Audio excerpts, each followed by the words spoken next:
Sus cerebros ya no son los mismos. Hace una semana, la tripulación de Artemis II amerizó frente a las costas de San Diego. Un día después, 4 astronautas subieron a un escenario en Houston a saludar a las cámaras, abrazar a sus familias y sonreír para las fotos. Lo que nadie fuera de un pequeño grupo de médicos de vuelo de la NASA se atreve a decir en voz alta es que el órgano que viaja dentro de sus cráneos se movió de sitio mientras estaban fuera. Y parte de lo que cambió ahí arriba puede que no vuelva nunca a como estaba. Desde hace casi una década, los estudios de neuroimagen en astronautas vienen reportando esto en silencio, en revistas científicas que casi nadie lee, mientras las ruedas de prensa se quedan en banderas, música épica y discursos de héroes. Ningún cerebro humano había viajado tan lejos de la Tierra como los 4 que volvieron de Artemis II, y ningún cerebro humano fue diseñado para hacer ese viaje. Así que hablemos de lo que realmente pasó dentro de las cabezas de las 4 personas que acaban de volar alrededor de la Luna. Empecemos por algo sencillo. Tu cerebro no está pegado al interior de tu cabeza. Flota. Está suspendido en una capa de líquido cefalorraquídeo, un líquido salado y transparente que lo amortigua, lo alimenta y lo limpia. Aquí en la Tierra, la gravedad lo jala todo hacia abajo. La sangre se acumula en las piernas. Tu corazón se pasa la vida entera bombeando hacia arriba, contra la gravedad, para llegar al cráneo. Tu cuerpo ha pasado 4.000 millones de años evolucionando para exactamente este escenario. Ahora, toma ese escenario y tíralo por la ventana. En el momento en que el cohete SLS despegó de la torre el 1 de abril y la tripulación de Artemis II entró en microgravedad, las reglas cambiaron. Ya no hay abajo, ya no hay acumulación. Los fluidos que normalmente vivían en la mitad inferior del cuerpo empezaron a migrar hacia arriba, hacia el pecho, hacia el cuello, hacia la cabeza. Los astronautas le dicen cara hinchada, piernas de pollo. La cara se infla, las piernas se adelgazan, y cualquiera que haya visto fotos desde la Estación Espacial Internacional ha visto esto sin saber qué estaba viendo. Lo que no estaban viendo es lo que ocurre más allá de la mandíbula. Porque ese desplazamiento de fluidos no se detiene en las mejillas. Sigue subiendo. Empuja hacia arriba, al interior del cráneo, donde no tiene a dónde ir, y empieza a reacomodarlo todo. En cuestión de horas tras llegar a órbita, el cerebro empieza a desplazarse hacia arriba dentro del cráneo. Al final de una misión larga en la Estación Espacial Internacional, las resonancias magnéticas han mostrado el cerebro literalmente empujado contra la parte superior del cráneo, presionando el hueso, estrechando los espacios por donde el líquido cefalorraquídeo debería circular con tranquilidad. Un estudio de 2017 publicado en el New England Journal of Medicine examinó a 34 astronautas y encontró ese desplazamiento hacia arriba, junto con un estrechamiento del surco central, la hendidura profunda que separa la mitad frontal y trasera del cerebro, sobre todo en quienes habían pasado 6 meses o más en órbita. Artemis II solo duró 10 días. Es una objeción razonable, así que seamos honestos sobre lo que sabemos y lo que no. Los cambios más graves documentados, los que de verdad preocupan a los neurólogos, aparecen en astronautas que pasaron 6 meses o más en microgravedad. La expansión ventricular, que es una forma elegante de decir que las cámaras llenas de líquido dentro del cerebro se inflan como globos, parece hacer casi todo su trabajo en los primeros 6 meses de misión y luego se estabiliza. Un estudio de 2023 en Scientific Reports hizo seguimiento a 30 astronautas y encontró que los ventrículos de los tripulantes de 6 meses se expandieron más de 3/4 de mililitro. No suena a mucho. Tu cerebro no está de acuerdo. Y aquí viene el número que debería detenerte. Cuando los investigadores le hicieron seguimiento a esos astronautas, encontraron que tardaban aproximadamente 3 años en que los ventrículos volvieran a un tamaño parecido al normal. 3 años. Para un vuelo de 2 semanas, los efectos son menores. Para un vuelo de 10 días como Artemis II, deberían ser aún más pequeños. Deberían. Pero casi no tenemos datos reales sobre lo que un vuelo de 10 días más allá de la órbita baja terrestre le hace al cerebro humano. Porque solo 24 personas han viajado tan lejos, y el último volvió a casa en 1972, mucho antes de que existieran las resonancias magnéticas. Weissman, Glover, Koch y Hansen son, en el sentido más literal posible, los primeros seres humanos en la historia cuyos cerebros han sido escaneados antes y después de un viaje más allá de la cara oculta de la Luna. Sea lo que sea que muestren esas imágenes, nunca lo hemos visto antes en una persona. Ahora súmale el segundo problema: la radiación. En la estación espacial, los astronautas siguen estando dentro del campo magnético de la Tierra. Allá arriba es un campo debilitado, con fugas en los bordes, pero todavía es un campo. Desvía la mayoría de las partículas de alta energía que vienen gritando desde el Sol y desde el espacio profundo. La tripulación de Artemis II dejó esa protección atrás. Más allá de los cinturones de Van Allen, a decenas de miles de kilómetros de la superficie, quedaron expuestos al entorno de radiación completo del espacio profundo por primera vez en más de medio siglo. Rayos cósmicos galácticos, partículas solares, protones de alta energía e iones pesados que atraviesan el tejido humano, dejando tras de sí rastros microscópicos de daño. El blindaje de Orion ayuda, no los detiene. Un solo ion pesado atravesando una neurona puede romper el ADN, dañar estructuras celulares, y en modelos animales se ha visto que produce déficits medibles en aprendizaje, memoria y regulación del estado de ánimo. El cerebro humano tiene unos 86.000 millones de neuronas. En 10 días más allá del escudo magnético terrestre, un porcentaje pequeño pero real de ellas fue alcanzado. Nadie sabe todavía lo que eso significa. Las propias evaluaciones de riesgo de la NASA lo dejan como una pregunta abierta, y el experimento Avatar que la tripulación llevó durante la misión, estudiando cómo reacciona el tejido humano a la radiación del espacio profundo, está diseñado precisamente para ayudar a responderla. Imagínate esto por un segundo. Estás tirado en tu sofá, a nivel del mar, y cada pocos segundos, en promedio, un rayo cósmico atraviesa tu cuerpo. No lo sientes. Nunca lo vas a sentir. Allá arriba, más allá de la magnetosfera, la cifra se dispara. Balas invisibles, cientos de veces al día, colándose por la arquitectura blanda y frágil de tu cerebro. Eso no es dramatismo inventado por un narrador. Es el nivel de fondo medido del entorno de radiación por el que Orion estaba volando. Y luego está la presión. Dentro del cráneo, cuando el líquido se desplaza hacia arriba y no tiene por dónde drenar, la presión intracraneal empieza a subir.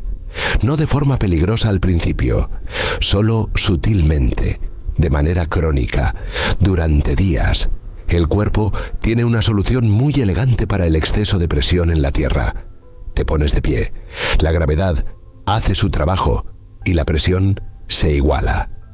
En microgravedad, ponerte de pie no existe. La presión se queda alta y con el tiempo empieza a manifestarse en el lugar más raro que uno se pueda imaginar: los ojos. Alrededor del 70% de los astronautas que pasan un tiempo significativo en microgravedad desarrollan algo llamado síndrome neuroocular, asociado al vuelo espacial, o SANS, por sus siglas en inglés. La parte posterior del globo ocular se aplana. El nervio óptico se inflama. La retina desarrolla pliegues como una hoja de papel arrugada en los bordes. Algunos astronautas vuelven miopes, otros hipermétropes. Algunos necesitan lentes para leer que jamás habían usado antes. A unos pocos les quedaron pliegues coroideos todavía visibles 7 años después de terminar su misión. Piensa en lo que eso significa. Una persona se sube a una nave con visión perfecta, vuela 6 meses, vuelve a casa, y por el resto de su vida, la forma de su globo ocular es distinta a la que tenía antes. Esto le ha pasado a la mayoría de los astronautas de misiones largas. No es un caso raro, es el resultado por defecto. Para una misión de 10 días, es menos probable que el SANS se desarrolle a ese nivel de gravedad. Pero el mismo mecanismo de fondo, el desplazamiento de fluidos hacia la cabeza, los cambios de presión, la remodelación de tejido que nunca evolucionó, para vivir nada de esto, estuvo actuando dentro de cada uno de los tripulantes de Artemis II desde el momento en que llegaron a órbita. Christina Koch pasó 328 días consecutivos en la Estación Espacial Internacional entre 2019 y 2020, el vuelo espacial individual más largo hecho por una mujer en la historia. Victor Glover pasó 168 días en la estación como piloto de SpaceX Crew 1. Reid Wiseman acumuló 165 días en la Expedición 41 en 2014. Estos no son novatos. Sus cerebros y sus ojos ya pasaron por la versión larga de este experimento. Cuando la NASA habla de evaluaciones médicas post-vuelo, esa es la forma educada de decir necesitamos escanear a estas personas y comparar los resultados con todo lo que tenían antes, porque sinceramente no sabemos cuál va a ser el efecto combinado. Ahora piensa en la trayectoria de la misión en sí. 10 días no son 6 meses, pero esos 10 días llevaron a la tripulación a 406.770 kilómetros de la Tierra, más lejos de lo que cualquier ser humano ha estado jamás de este planeta. La distancia total recorrida fue de 1.117.700 kilómetros. En su punto más cercano, volaron a unos 6.545 kilómetros sobre la superficie lunar, mirando hacia abajo un paisaje que ningún ojo humano había visto de cerca desde el Apolo 17. Y aquí está lo que nadie pone en el reel de los mejores momentos. Durante la mayor parte de esa distancia, estuvieron metidos en una lata del tamaño de una camioneta grande. 4 adultos, una nave, un zumbido bajo y constante de ventiladores y bombas, sin ciclo real de día y noche, sin horizonte, sin gravedad, y cada pocos segundos otro rayo cósmico atravesando la cabina en silencio y atravesándolos a ellos. El cerebro humano nunca fue diseñado para procesar ese entorno. Parte de lo que hace para procesarlo no se revierte en el momento en que tu cápsula toca el agua del Pacífico. Entonces, ¿cómo se siente esto de verdad?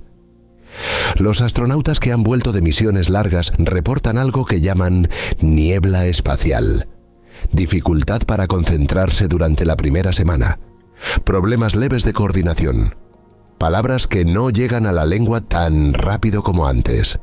El estudio de los gemelos, que comparó el año que Scott Kelly pasó en el espacio con el de su hermano gemelo Mark en la Tierra, documentó caídas medibles en el rendimiento cognitivo que persistieron durante meses tras el regreso de Scott. Su cuerpo se adaptó rápido. Su cerebro tardó más. Algunos de los cambios, según los propios investigadores, tardaron más de 6 meses en revertirse.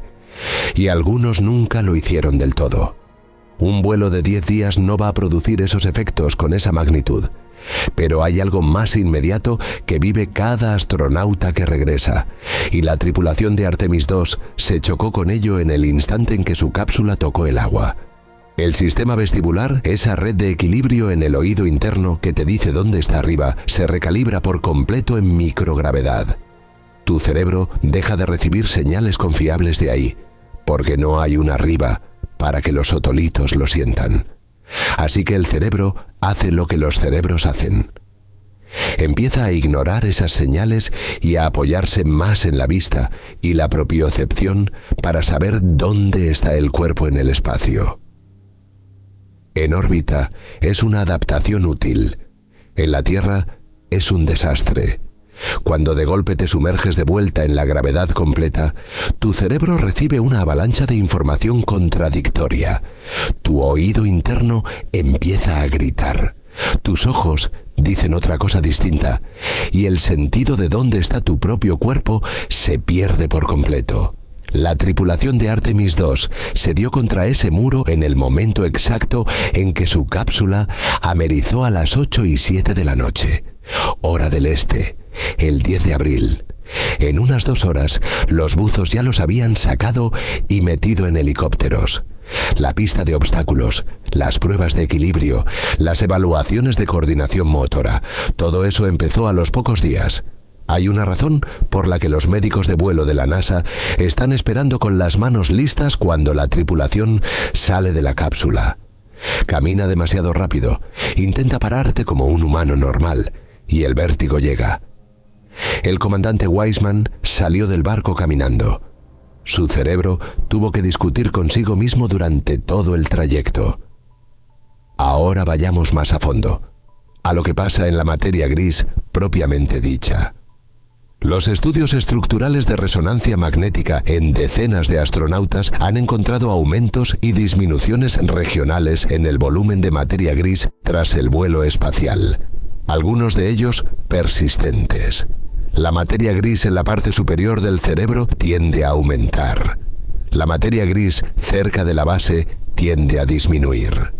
La interpretación sigue en debate.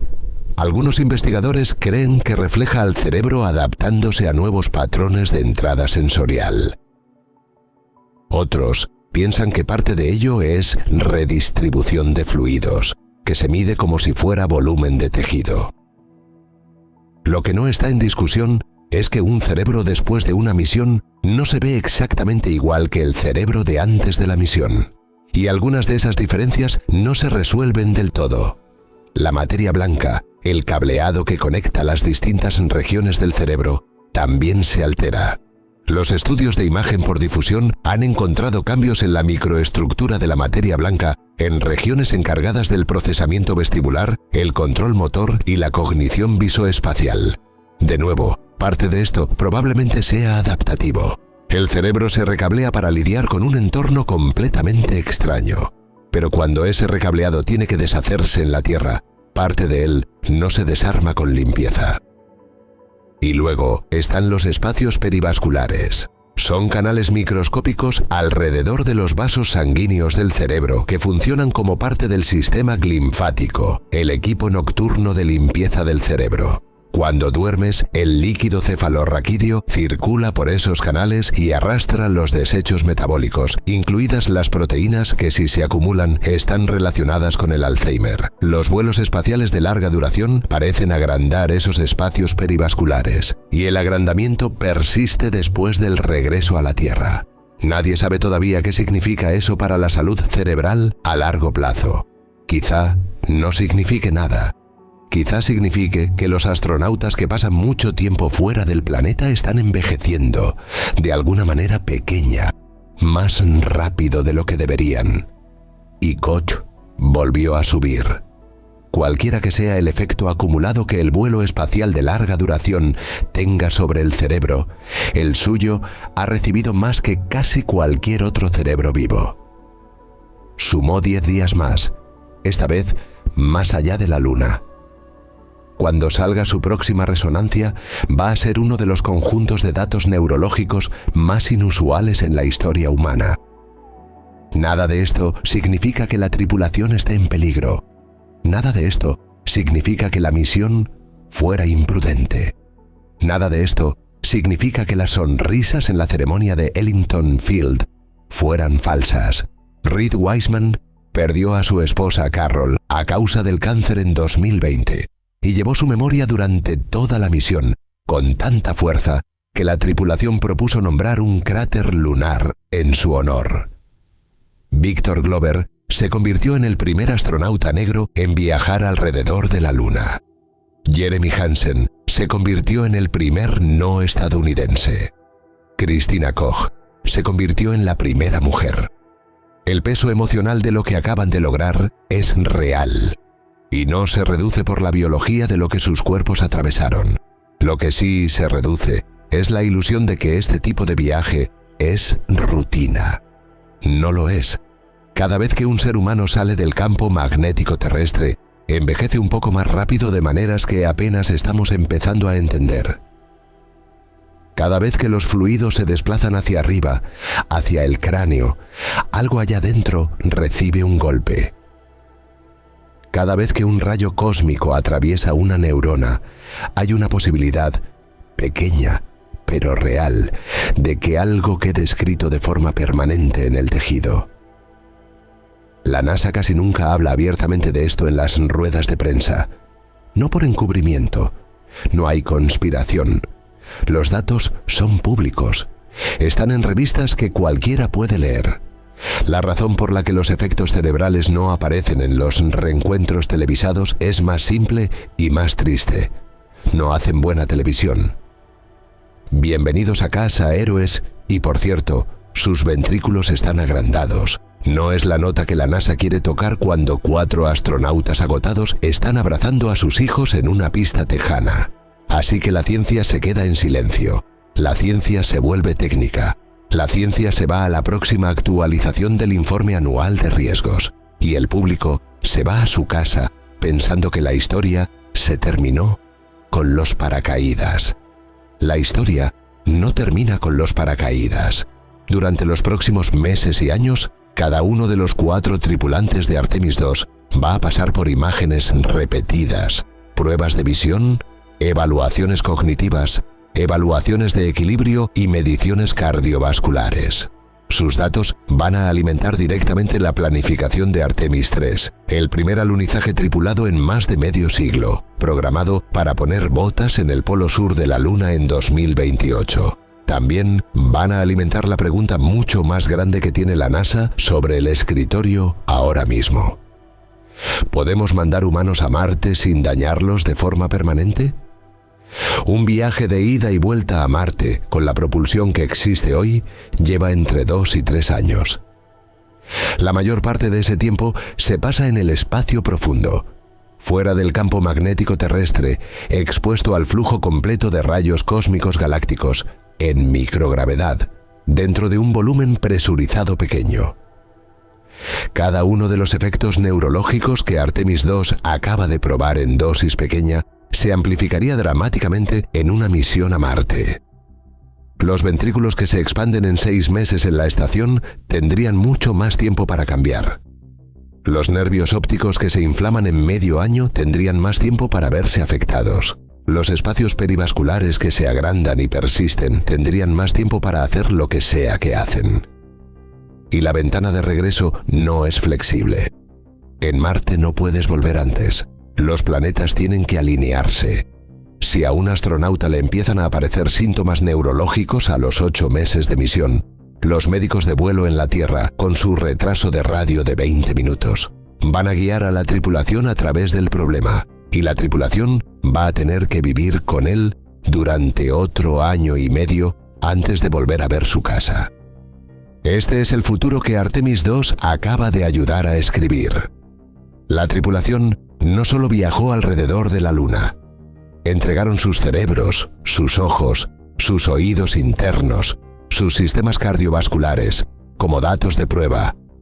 Cada medición que se les haga entre ahora y finales de 2026 va a ayudar a decidir si la próxima generación de exploradores humanos vuelve siendo las mismas personas que se fueron, o vuelve cambiada de maneras que podemos ver, o vuelve cambiada de maneras que no podemos ver.